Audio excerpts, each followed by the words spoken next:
They killed for fun, sharing a bloodthirsty disregard for human life in the most horrific manners possible. The pages of history bear witness to them orchestrating chaos and instilling fear in the hearts of many. In this telling exploration, we'll delve into the chilling stories of these criminal minds, detailing the heinous crimes that allowed them to rise to the top of infamy. Without wasting time, these are the most dangerous convicts in history. Thomas Silverstein. When Thomas Edward Silverstein passed away in 2019, his death marked the end of an era. This man, a brutal killer and alleged former leader of the Aryan Brotherhood prison gang, had become the longest-held prisoner in solitary confinement in American history at the time of his death, having spent 36 years in a soundproof cell where the lights never turned off. Born Thomas Edward Conway on February 4, 1952, Silverstein grew up a timid, awkward boy, frequently bullied in the middle-class neighborhood where the family lived by his peers who believed he was Jewish. As you can guess, being bullied often left him returning home in tears and misery. However, after his mom, Virginia Silverstein, demanded he fight back, threatening to beat him if he ever came home again crying due to being bullied, Silverstein took to violence to defend himself. At 14, the authorities sentenced him to a California Youth Authority reformatory for engaging in violence. For some, life in a reformatory often marks the beginning of making better life choices. That wasn't the case with Silverstein, who, aged 19, went to California's San Quentin prison for an armed robbery in 1971. 4 years later, police arrested him for 3 armed robberies, followed by a 15-year sentence for another armed robbery in 1977. As if Silverstein's troubled life couldn't get any worse, he committed 4 brutal murders while incarcerated, reinforcing his image as a very dangerous man. In 1980, Silverstein was convicted of murdering fellow inmate Danny Atwell, whom he reportedly killed for refusing to serve as a mule for moving heroin through the prison. After bagging a life sentence, the authorities transferred him to the high-security United States Penitentiary in Marion, Illinois. Although his conviction was later overturned, Silverstein found himself in trouble again after he and fellow inmate Clayton Fountain allegedly murdered D.C. Black's prison gang member Robert Chappelle. Although he avoided a possible death sentence, instead receiving another life sentence for the crime. He and Fountain soon committed another atrocity when they gruesomely killed national D.C. Black's prison gang leader Raymond Lee Cadillac Smith and dragged his body along the catwalk in front of the cells for other prisoners to see. Despite the severity of their crime, Silverstein defended their action by saying, "I tried to tell Cadillac that I didn't kill Chappelle, but he didn't believe me and bragged that he was going to kill me. Everyone knew what was going on and no one did anything to keep us apart. The guards wanted one of us to kill the other." On October 22, 1983, Silverstein killed Correction Officer Merle Klutz at USP Marion using a homemade prison knife given to him by fellow inmate Randy Gomez. Showing no remorse, he claimed his action was retaliation for Klutz's deliberately harassing him. Following the officer's murder, the authorities transferred Silverstein to the U.S. Penitentiary in Atlanta and later to the notorious ADX Supermax prison in Florence, Colorado, where they placed him in solitary confinement. There, prison officials allegedly subjected him to several abuses and injustices, only worthy for those as notorious as him. Worse, they refused to talk to him out of respect for Klutz. On May 11, 2019, Silverstein passed away, aged 67, at St. Anthony Hospital in Lakewood, Colorado, due to complications arising from heart surgery. John Wayne Gacy. For those familiar with DC Comics' supervillain the Joker, there's no denying the unmistakable malevolence that defines his character. Well, that Joker only exists in the works of fiction. But hey, did you know a real Joker who struck fear into many people's hearts indeed existed? Meet John Wayne Gacy, the real-life killer clown, who committing atrocious crimes was his favorite sport. This American serial killer and sex offender raped, tortured, and murdered at least 33 young men and boys in Norwood Park, Chicago, while performing as a clown in the city. What makes his crime so appalling is the horrendous manner in which they all occurred in his Style Ranch house. You see, he usually lured his victims to his home, convincing them to wear handcuffs under the guise of showcasing a magic trick. Subsequently, he'd rape and torture the victims before ultimately ending their lives, using methods including asphyxiation or strangulation. Before becoming the ruthless killer clown, Gacy suffered physical abuse as a child at the hands of his father, while a family friend sexually molested him. Around April 1962, he left home for Las Vegas, where he became a Palm mortuary attendant. While working the job, Gacy once clambered into the coffin of a dead teenage male, embracing and caressing the body before experiencing a sense of shock. The experience prompted him to return to his parents' home in Chicago before joining the local JC's. In 1964, he got sexually molested by a colleague who lured him drunk to his home during his time with the Springfield JC's. Safe to say, both incidents exposed him to homosexuality, shaping his later indulgences and crimes. After marrying Marlynn Myers, with whom he had 2 children, and becoming becoming a KFC manager, Gacy joined the Waterloo Jaycees, becoming deeply involved in drug abuse, prostitution, and wife swapping with other colleagues. It wasn't long before he began raping multiple male teenagers until police arrested and charged him with sodomy and attempted assault. Although Gacy publicly denied any wrongdoing, insisting the charges were politically motivated, he pleaded guilty to 1 count of sodomy on November 7, 1968, and was sentenced to 10 years in prison. After being paroled in 1970, he returned to Chicago. Despite promising good behavior, he embarked on a killing spree from 1972, only stopping after his arrest in December 1978. Following the arrest, Gacy confessed to killing at least 30 young males, including 15-year-old Robert Peast, whom he strangled. On February 6, 1980, he stood trial for 33 murders in Cook County, Illinois, before Judge Louis Garripo. During court proceedings, the defense presented Gacy as an insane fellow whose actions were motivated by his insanity. However, the prosecution maintained he was sane and in complete control of his actions. On March 12, 1980, the jury convicted him of 33 murders before sentencing him to death for each murder committed. Although Gacy severally appealed his death sentence while on death row at the Menard Correctional Center, where he remained in isolation, the diagnosed psychopath, who never expressed any remorse for his crimes, was executed by lethal injection at Stateville Correctional Center on May 9, 1994. For his last meal, Gacy ordered a bucket of KFC, a dozen fried shrimp, French fries, fresh strawberries, and a Diet Coke. So much food for a dying man, right? Next, Joaquin El Chapo Guzman.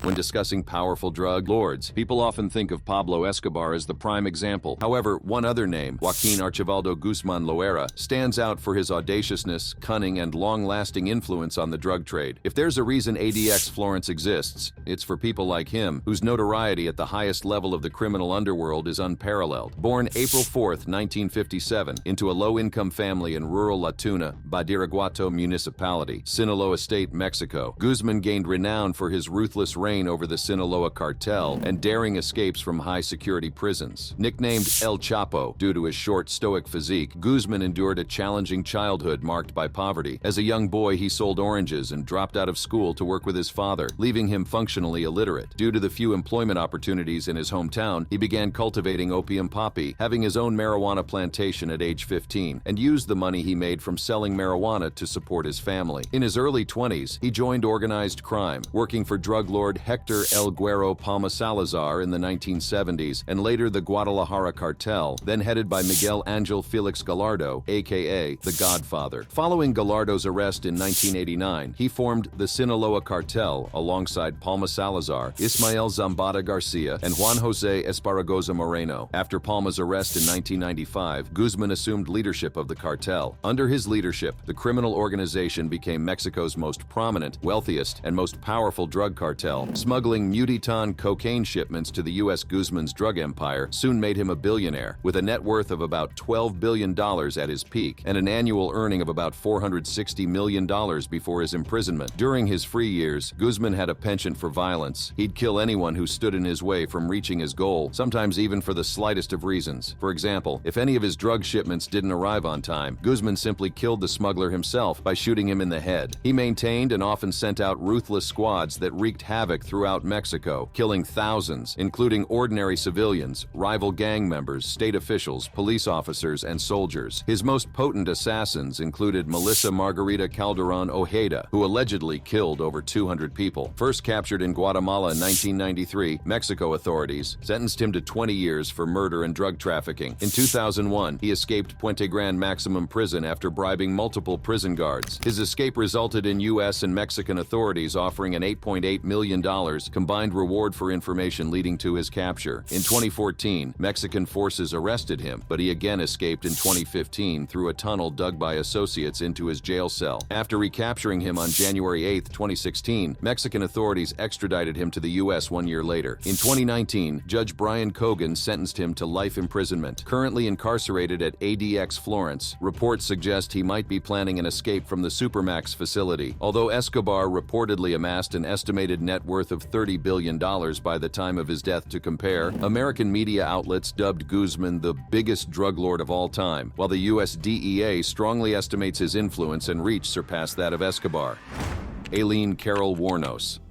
Don't think only men can commit such atrocious crimes worthy of earning one a place on history's most dangerous convicts list, because some women have committed worse atrocities than you could imagine. One such woman was Aileen Carol Waros, a serial killer who gruesomely murdered many men between 1989 and 1990. So heinous were the natures of her crimes that they made anyone who heard their stories shudder. Discussing her childhood and the circumstances that shaped her future on the wrong side of the law, Waros never met her criminal father while growing up, as her mom, Diane Waros, divorced him before she was born. In January 1960, when she was almost 4, Diane abandoned her and her brother with their grandparents, Lori and Britta Waros, who legally adopted them. Both grannies were alcoholics who cared little about raising kids properly. At 11, Waros began engaging in sexual activity at school in exchange for food, drugs, and cigarettes. In 1970, a family friend raped and impregnated her at just 14. On March 23, 1971, she gave birth to a baby boy, who she later placed for adoption. Due to her tumultuous upbringing, her life took a dark and uncertain turn, which led her to self-destruction. After dropping out of school and being pursued from home by her abusive grandfather, she engaged in prostitution to support herself.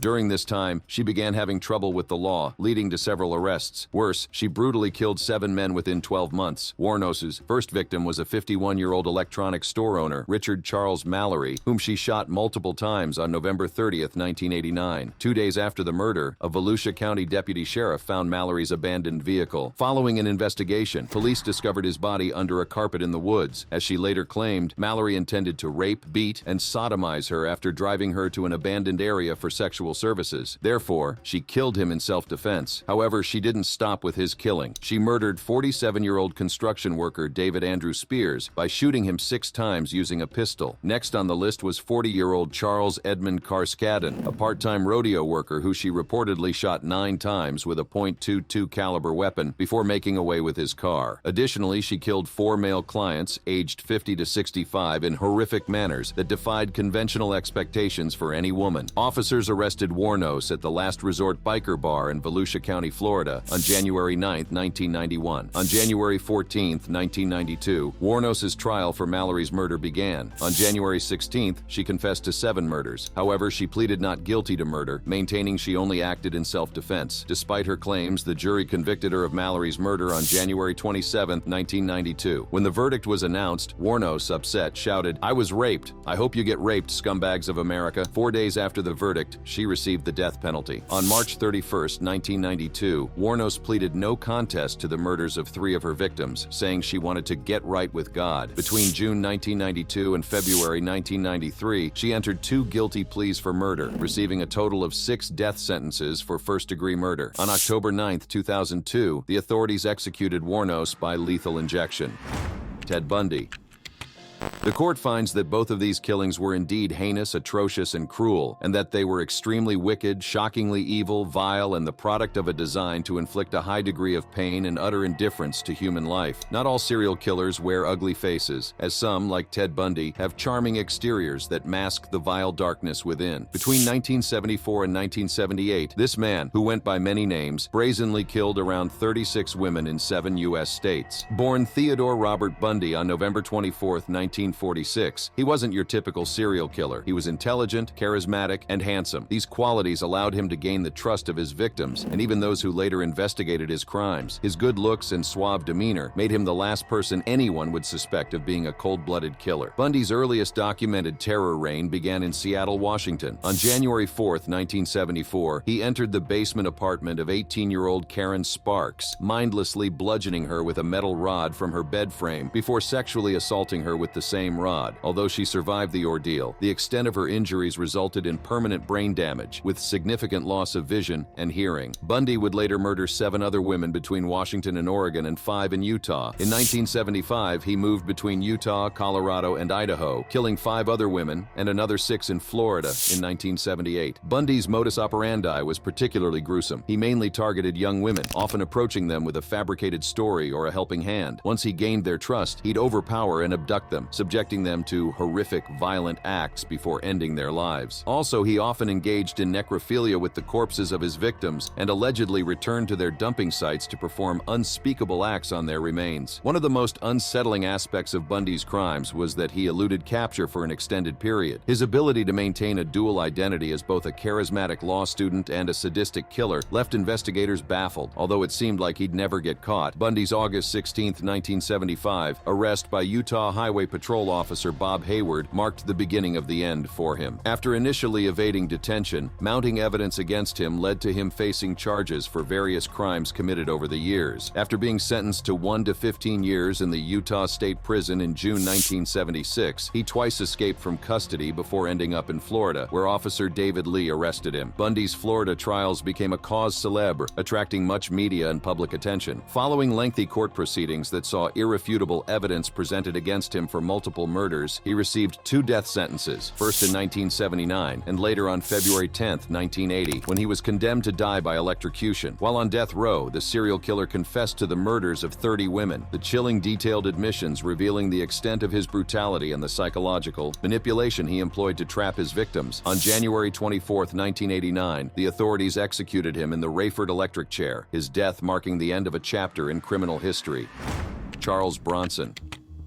As a boy, he was a lovely lad. He was obviously bright and always good with children. He was gentle and mild-mannered, never a bully. He would defend the weak. When these words were said about one of the UK's longest-serving prisoners, it shed light on the fact that not all criminals were always that way. While first arrested as a petty criminal, Charles Bronson, aka Mickey, committed many heinous acts that saw him move up the criminal ladder to earn life sentences. Bronson, a violent prisoner, has taken numerous hostages during confrontations with correctional officers and has been held in various special and high-security psychiatric hospitals. Born Michael Gordon Peterson in Luton, Bedfordshire on December 6, 1952, Bronson came from a good home, reportedly possessing good character while growing up. As a teenager, he moved with his family to Ellesmere Port, Cheshire, where he began getting into trouble. At 13, he was sent to a juvenile detention center for participating in a robbery. Throughout his youth, he displayed high levels of aggression, often engaging in fights and other violent and criminal activities, including vandalizing cars, for which he served time on remand for criminal damage. Other crimes soon followed, leaving him regularly in trouble with the law. At 19, he received a suspended sentence for his part in a smash-and-grab raid, followed by a 7-year sentence in 1974 for armed robbery at 22. While in prison, he had a penchant for violence, often attacking fellow prisoners, damaging prison property, and clashing with prison officers. Bronson's violent reputation preceded him throughout his prison transfers. His frequent bad behavior earned him disciplinary actions, including solitary confinement. He also received several extended prison time and was transferred between several English prisons between 1975 and 1977. At Wandsworth, he tried poisoning a prisoner in the cell next to his and threatened to kill a prison officer before being isolated for trying to escape from his cell. Soon, Bronson became suicidal. In 1978, he nearly strangled child rapist and murderer John White before being stopped. At Broadmoor Hospital, he made another strangling attempt, this time on fellow patient Gordon Robinson. In 1982, Bronson made 3 rooftop protests that saw him damage prison properties worth thousands of dollars. In June 1984, while at Ashworth Hospital, he stabbed a patient who made sexual advances at him with a sauce bottle. In 1986 alone, he was transferred 8 times, including to HM Prison in Gartree, where he remained in isolation for the remainder of his sentence. Just 69 days after his 1987 release, he returned to prison for robbing a jewelry store. His violent tendencies never stopped as he fought fellow prisoners and correctional officers, even holding a prison deputy governor hostage. In 1992, the authorities released him only to rearrest him on February 25, 1993, for conspiracy to rob and for possessing a shotgun. Found guilty of intent to rob, he received an 8-year sentence, which began with 40 days naked in isolation at HM Prison Wakefield. His violent acts continued to rise. He committed just enough wrongs to pile up additional sentences, including a discretionary life sentence in 2000. In 2019, a parole board denied him parole, while another also denied him parole in March 2023, saying it wasn't satisfied he was suitable for release.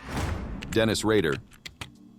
Dubbed BTK, an acronym for Bind, Torture, and Kill, Dennis Lynn Rader is an American serial killer currently serving 10 consecutive life sentences with a minimum of 175 years at El Dorado Correctional Facility for killing at least 10 people between 1974 and 1991. Born March 9, 1945 in Pittsburgh, Kansas, Rader grew up having a problematic relationship with his mother. According to him, she ignored him the most anytime he sought his parents' attention, leading to him resenting her for it. Both parents worked long hours, leaving him and his 3 siblings with little parental interaction. As a young boy, he harbored sadistic sexual fantasies about torturing trapped and helpless women and loved tortured, killed, and hanged small animals. Disturbingly, he acted out sexual fetishes for voyeurism and autoerotic asphyxiation, often finding pleasure in binding himself with ropes and other materials while masturbating. Also, he had a habit of spying on his female neighbors, sometimes dressed in women's clothing. Surprisingly, many who knew Rader remember him as a normal, polite kid. Safe to say, he kept his dark tendencies hidden during his early years, up to when he graduated from high school, served in the U.S. Air Force, and married. Yet only 3 years into his marriage, his sadistic tendencies surfaced. On January 15, 1974, Rader committed his first documented murders, targeting 4 members of the Otero family in Wichita, Kansas. He suffocated both Joseph Otero, 38, and Joseph Otero Jr., 9, with a plastic bag. He chose different methods for the others, using a rope to strangle Julie Otero, 33, and hanging young Josephine Otero, 11, with a noose. 3 months later, on April 14th, Rader broke into 21-year-old Catherine Doreen Bright's home, stabbing her multiple times because she struggled too much as he tried to strangle her. Doreen's 19-year-old brother wasn't spared either. Rader strangled and shot him in the head before escaping. In March and December 1977, he killed 25-year-old Shirley Ruth Relford and 25-year-old Nancy Fox in their Wichita homes. The following day after killing Fox, he coldly informed the police where they could find her body. Craving recognition, Rader sent a letter to a television station in early 1978 confessing to the murders and soliciting he be addressed by several names, including BTK. He later taunted the media in another letter asking, "How many do I have to kill before I get a name in the paper or some national attention?" While he claimed motivations similar to Ted Bundy's, Rader continued his murder spree, taking 3 more lives between 1985 and 1991. Several potential victims managed to elude him, while police believe he was involved in several other murders not verified. It wasn't until February 2005 that Rader was apprehended, primarily due to his own mistakes rather than the meticulous efforts of law enforcement. On June 27th, the day his trial was scheduled to commence, Rader, then known as the BTK Strangler, pleaded guilty to multiple counts of murder and displayed a disturbing lack of regret or remorse while detailing his crimes. Because Kansas didn't have the death penalty when he committed the murders, he received 10 consecutive life sentences on August 18, 2005. The next day, the authorities transferred him to the El Dorado Correctional Facility, where he initially spent time in solitary confinement. Nikko Allen Jenkins.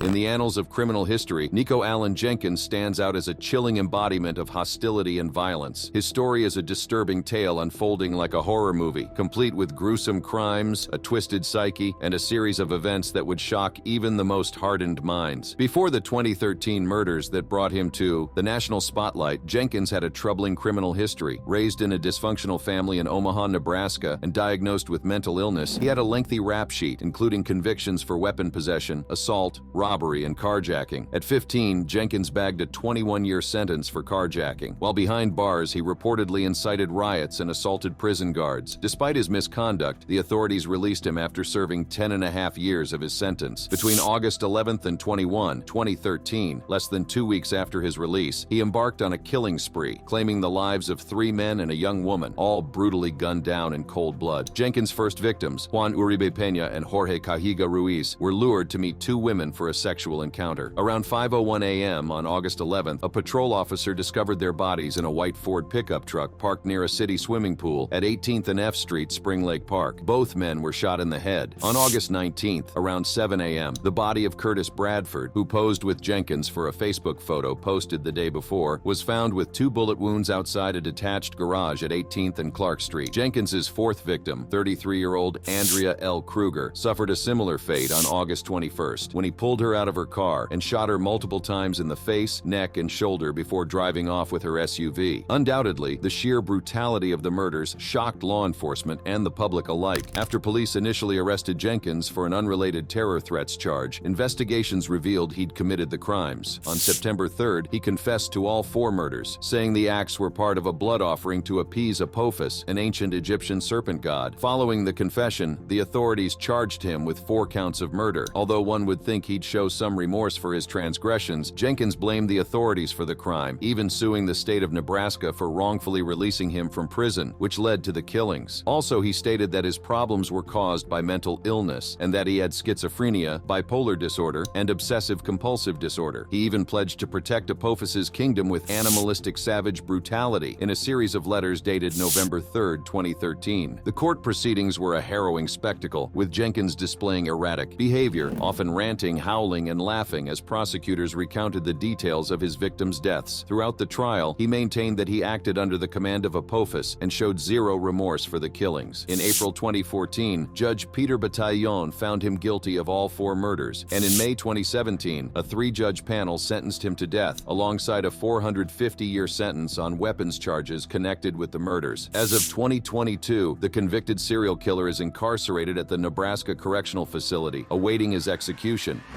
Andre Chikatilo.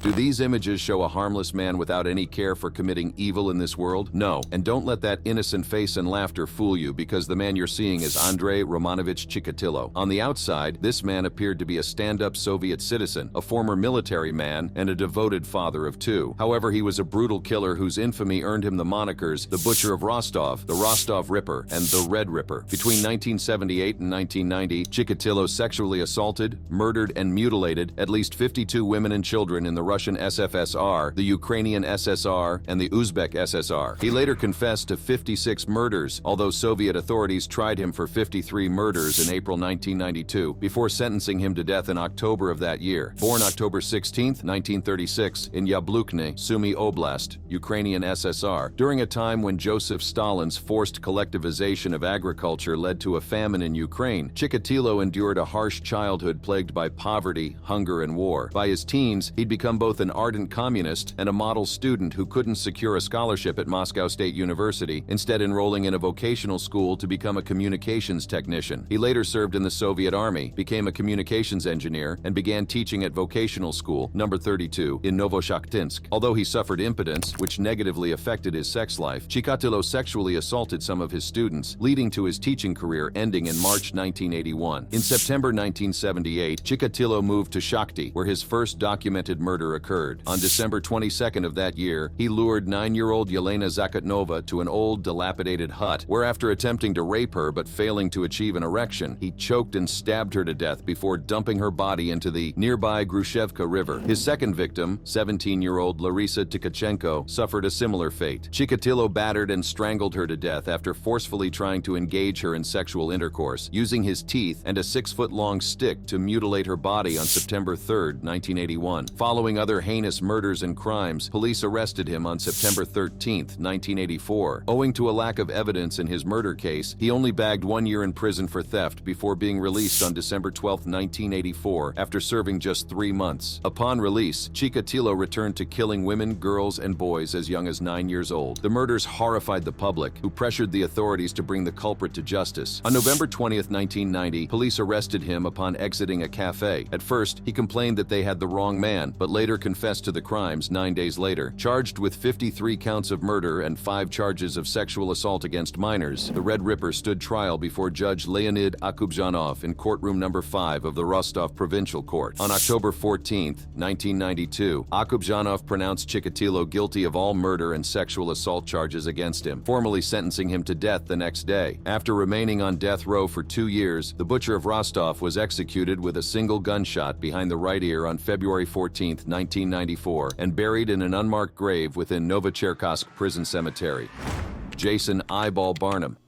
Imagine encountering this man with a grim reaper-like skull tattoo coming towards you on a chilly, quiet winter night. You'd feel terrified, wouldn't you? This is Jason Barnum, a man who meant little good to the people he stole from and shot during his free years. Described as a very, very bad man, Barnum has an extensive criminal history that includes robbing homes to feed his heroin addiction, stealing cars, and shooting a police officer. On September 12, 2012, 3 Anchorage police officers were investigating burglaries and car thefts. While the officers were inspecting a hotel, Barnum opened fire from a bathroom, hitting one police officer before being hit in the arm due to return fire. At the time of the incident, he just returned from committing crimes, including stealing cars and burglary, lodging at Merrillfield Inn in Anchorage. After officers found a car linked to the crimes at the inn's parking lot, surveillance footage helped them locate the room where Barnum was with 2 other people. Once inside the room, they handcuffed a man upon discovering a stolen gun. The officers overheard a woman who pretended to be sick, making vomiting noises inside the bathroom, and instructed her to exit it. However, it turned out she wasn't alone. At that moment, Barnum opened fire from the bathroom, hitting Officer Daniel Thine. After the 2 officers returned fire, striking Barnum in the right arm, they arrested him. Although Officer Thine was wounded, his injuries weren't life-threatening. He returned to work just a few days later after receiving some treatments. The hotel shooting wasn't Jason Barnum's first brush with law enforcement. Before that, he'd been convicted of 14 crimes, including 4 felonies. On September 14, 2012, the authorities arraigned Barnum before Judge Jack Smith of the Anchorage Superior Court to answer for 1 attempted murder and 2 felony assault charges. During his trial, Barnum acknowledged that his actions were motivated by the desperate need to sustain his heroin addiction. He also remorsefully explained that his criminal life was due to his struggle to find a place to live following his release from prison in 2010 and his inability to get a job due to his insane tattoos. Although Barnum remained reflective of his actions during his trial and later pleaded guilty to attempted murder, a combined first-degree burglary charge, and third-degree weapons misconduct, he was anyway a dangerous man who deserved to face justice for his crimes. On January 2,